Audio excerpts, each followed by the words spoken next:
Hello and God save us all. They are making for the first time ever a standalone live-action Flash movie. And I don't know about you guys, but the Flash is definitely by far my favorite superhero. In fact, I started reading the Flash comic books over a decade ago, and as you can see, it spurred up a huge hobby of mine, huge passion. That being said, the Flash looks like a terrible piece of dog shit. You should not see that movie. Now hold on a minute. Why am I the one saying that you shouldn't see the Flash movie, even though I'm a huge fan of the Flash? Well, I'm not even a comic book movie snob. In fact, one of my favorite movies of all time is Iron Man. And I grew up watching all of the Marvel Avengers films. I like these types of movies. But comic book movies definitely have a fatal flaw. And that is, for the most part, they can't just be standalone pieces of art that tell a compelling story. Martin Scorsese famously, or notoriously, compared superhero movies to these type of theme park rides where they're just dumbed down pieces of schlock that don't actually engage you on an emotional level. And let's be honest here, a lot of these movies do check that box. For the most part, they're essentially commercials for the next big film. And The Flash is not only the biggest epitome of that, setting up whatever they have in store for James Gunn's plans for DC going forward, but it also serves as a dirty mop bucket cleaning up the last decade of DC's mess of a filmography. But even more than that, this movie has gone through such a production hell that it is actually baffling. For context, this movie was supposed to come out in 2018, over 5 years ago. They've lost 2 directors, they've lost a writer, they've lost several high-name, high-profile actors, and to top it off, well, frankly, the film stars Ezra Miller. You learn it?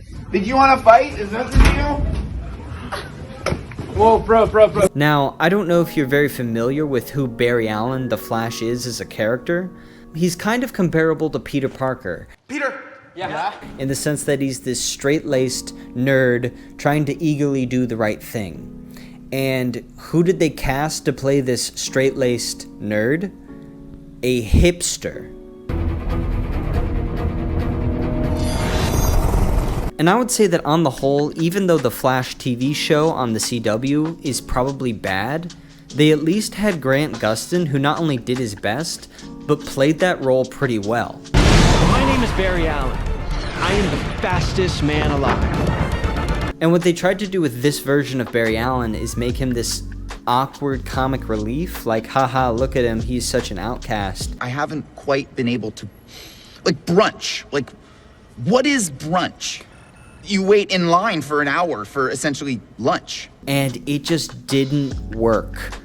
And so you have this movie with this character set up with not one, but 2 versions of Ezra Miller's Flash, which I've got to say I'm not too excited to see. And the reason that casting is important is because, to me, and on a cultural level, the Flash represents 2 core pillars. 1, freedom, and 2, truth. And it kind of stems out of that truth a little bit. The Flash and Barry Allen are constantly striving to find the truth of his mother's death. You know, his father is in jail rotting away, and if he doesn't find the truth of this, those consequences will continue to be felt. He is constantly striving for that liberation of his father, and his power reflects that. What is more freeing than being able to run? And not only have they missed the mark on that with the casting of Ezra Miller, but even on a visual level, the Flash, up until this movie, has looked bad. Not only did they get rid of the yellow lightning, but just look at his stride. I'm someone who's run marathons, and I'm no expert, but this just looks bad. The way he's swinging his arms are perpendicular to the momentum of his stride.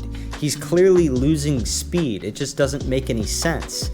And I'm not saying you have to fit into this specific way that the Flash looks and moves that I have the vision of, but this interpretation clearly betrays that vision of truth and freedom that the Flash used to convey. I mean, hell, even look at this video game trailer of the Flash. Changes you.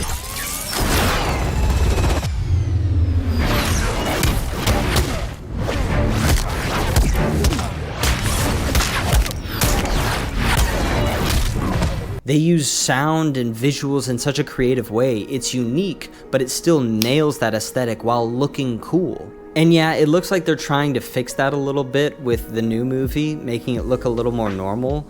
But in this trailer, you see him take one step and he travels like 5 blocks.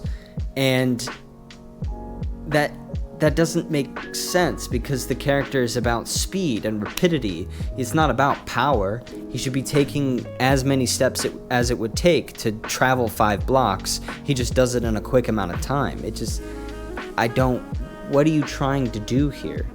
And another thing, and this is just a slight nitpick maybe, but in the same way that the death of Superman in his second film appearance cheapens the character and the powers and the rest of that world, having the Flash use time travel in every single one of his appearances so far, which is 3, cheapens that ability.